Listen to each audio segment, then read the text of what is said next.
Post de alguns anos atrás do Daniel Fraga, abre aspas. Sim, hoje o Bitcoin está sendo cotado em 13 dólares.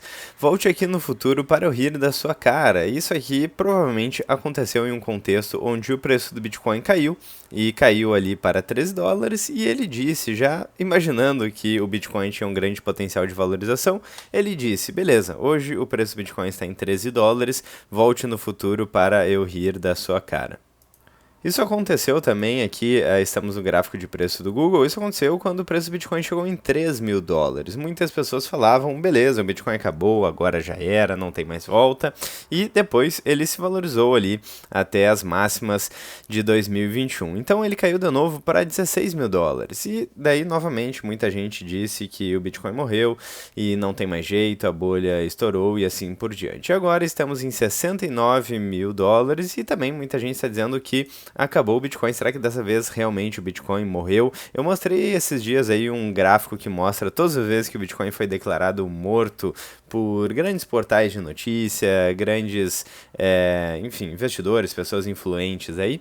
Mas de fato é que o Bitcoin não morre. Ele oscila aí bastante ao longo do tempo, com correções de 70%, 80% em dólar, mas depois ele acaba se valorizando muito mais. Pelo menos até é isso que a gente vem observando há bastante tempo já, certo? O Bitcoin, naturalmente, ele é esse ativo volátil. Se você estava acostumado ali com o Bitcoin que vai subindo devagar e sempre, enfim, provavelmente é um período de tempo raro, porque normalmente no Bitcoin temos muita volatilidade, temos fortes correções, e isso aconteceu várias vezes, provavelmente não vai ser a última vez que vai acontecer. O preço do Bitcoin é 69 mil dólares no momento que eu estou gravando esse vídeo, em reais, 460 mil reais. Lembrando o disclaimer clássico do canal, isso não é uma dica de investimentos. E aqui um gráfico que tem muito a ver com a valorização de vários ativos, Bitcoin, mas outros também, e aqui especificamente fala sobre o ouro, que aí é um dos ativos que vem sendo cotados como um potencial substituto para o sistema financeiro global que está falido, das moedas fiduciárias. Então aqui a gente tem o ouro dividido pelo M2, valor real, né? Então do ouro desde 1959.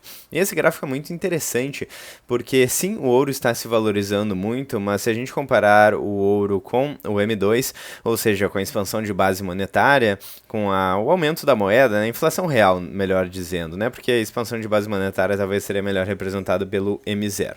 De qualquer forma, a gente vê que o ouro ele oscila, mas ele não passa muito do M2, ou seja, o ouro é um bom ativo para manter o seu poder de compra, mas talvez não seja tão bom assim para valorizar aí o seu patrimônio. Aqui nem se fala, né? Se a gente colocar Ibovespa e vários outros ativos, aí nem se fala, porque o Ibovespa está perdendo para o dólar desde ali 2008, se eu não me engano, né? Então, enfim, se comparar com o M2, nem se fala, porque o aumento aí do M2 anual é bem maior do que simplesmente, enfim, apenas a valorização do dólar. E o ouro aqui, então, ele está conseguindo reter o valor, o poder de compra real, mas é interessante porque poucas pessoas aí corrigem pelo M2, né? A definição clássica de inflação é inflação igual à expansão da base monetária, né? Aumento de dinheiro, e o aumento dos preços, ceteris paribus, seria uma consequência, né? Só que acontece que os preços, eles não se modificam de forma homogênea na economia. Uma coisa sobe mais, outra coisa sobe menos, e assim por diante, e por isso que o que as pessoas chamam de inflação, né, esses índices de inflação como o CPI, o IPCA e assim por diante, eles não refletem a inflação verdadeira, porque, por exemplo, levando em consideração o IPCA considera uma cesta de produtos que, no mínimo, são os produtos que, em tese, deveriam ser os mais utilizados. E digamos que algo suba muito de preço, é possível que isso saia desse índice e vai existir já de cara esse viés aí no IPCA. Então, M2 é a melhor métrica para identificar a valorização real de um ativo. Então, só para fins de comparação, sim, o ouro ele vem se valorizando em termos nominais, né? Inclusive nos últimos 12 meses se valorizou bastante. Mas quando a gente novamente corrige pelo M2, aí a gente vê que a valorização não foi tão grande. E o Bitcoin aí, que é um outro potencial substituto para as moedas fiduciárias, ele sim vem se valorizando mais do que o M2, até porque ele saiu do zero, né? Então qualquer ativo que sai do zero e passa aí de $1 trilhão de market cap é um ativo que tem necessariamente volatilidade, volatilidade e que vem se valorizando bastante, e no caso do Bitcoin, acima do M2. Né? Por que eu estou mostrando isso? Porque basicamente as premissas aí do Bitcoin aparentemente não mudaram. A gente ainda tem moedas fiduciárias colapsando lentamente, o dólar já perdeu mais de 97% do seu poder de compra desde 1913, e o real então nem se fala, né? O real, realmente a situação é feia. E a gente tem uma dívida global crescendo, só nos Estados Unidos ela está chegando em 39 trilhões de dólares e vem crescendo. Então, por isso que as pessoas vêm buscando alternativas à destruição completa das moedas fiduciárias.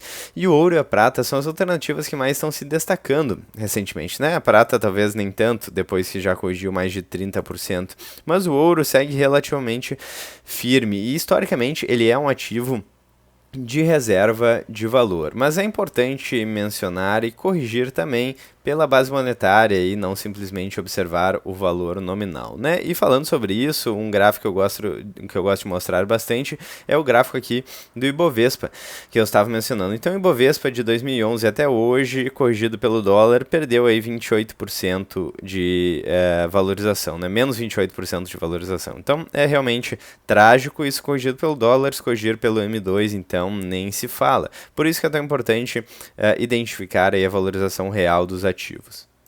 Aqui uma notícia interessante envolvendo MicroStrategy. Então, post do Felipe Demartini no x.com, Michael Saylor acabou de anunciar que a Strategy vai liderar um programa global de segurança quântica para o Bitcoin. Provavelmente o problema da computação quântica é um problema para o futuro, mas bastante gente está falando sobre isso no momento. Então é muito interessante que esse problema já está sendo endereçado por grandes players aí do mercado. E é interessante também como basicamente quem tem dinheiro aí no jogo vai provavelmente buscar alternativas ao longo do tempo. Então eu não vou abordar em detalhes a questão da computação quântica, é um FUD aí que vem rolando bastante, mas já estamos buscando alternativas, né? Ou pelo menos vários players estão buscando alternativas, certo? E talvez, se de fato os sistemas de criptografia aí forem quebrados no futuro com computação quântica, talvez a gente tenha uma exposição muito perigosa em bancos, em sistemas de defesa, sistemas militares, em todo mundo. Então, talvez o Bitcoin não seja o maior dos problemas, né? Porque imagina só hackers invadindo sistemas de defesa do mundo inteiro com acesso a bombas atômicas, né? Talvez a gente tenha problemas maiores do que o Bitcoin. No caso do Bitcoin, claro, o software ali, o protocolo,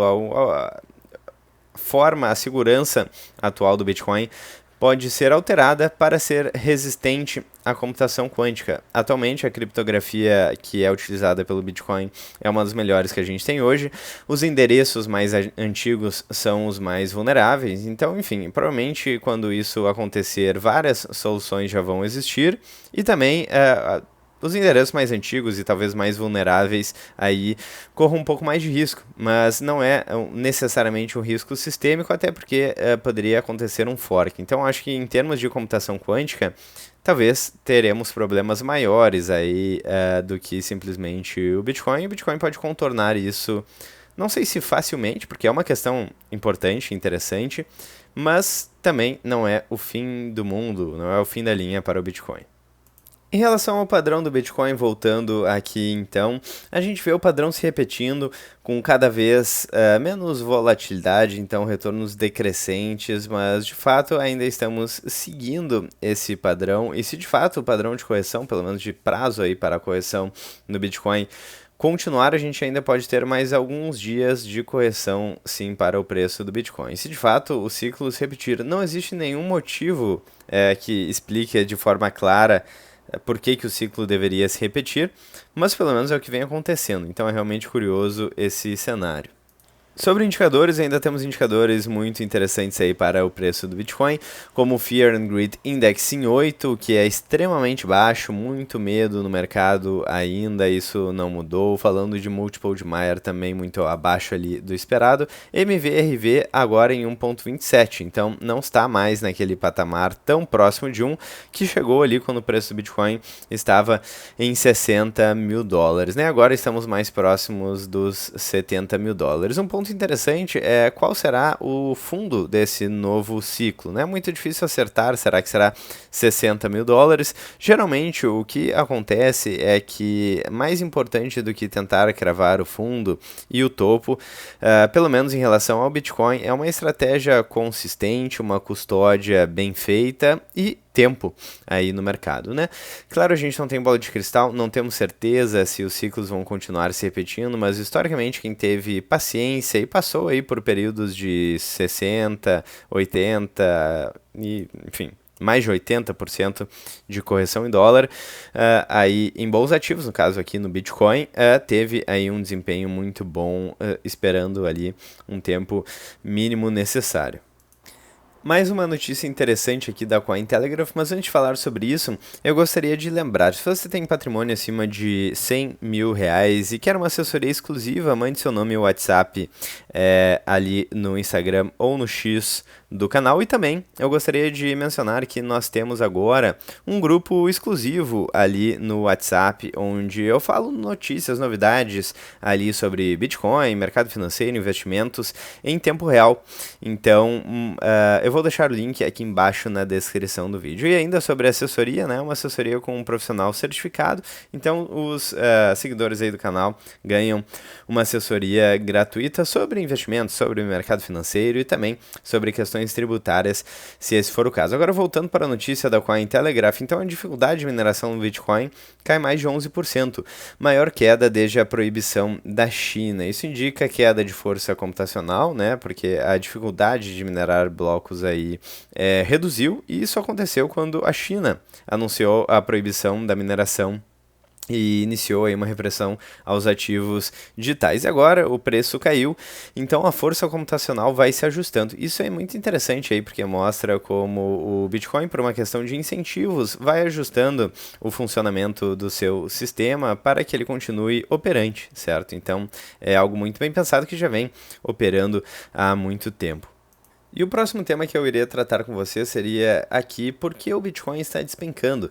Entenda as 6 razões dessa queda da Revista Oeste, mas para o vídeo não ficar muito longo, já estamos passando de 2 minutos, eu vou deixar esse tema aqui para o próximo vídeo do canal. Então, se você não quer perder aí nada que está acontecendo no Bitcoin, mercado financeiro, investimentos, não esqueça de deixar o like no vídeo, inscrever-se no canal e principalmente fazer parte da área de membros para apoiar financeiramente o canal e também ter acesso a todo o conteúdo exclusivo. Eu vou ficando por aqui, espero que vocês tenham gostado do vídeo, vejo vocês muito em breve, ainda hoje ou amanhã, no próximo vídeo do canal.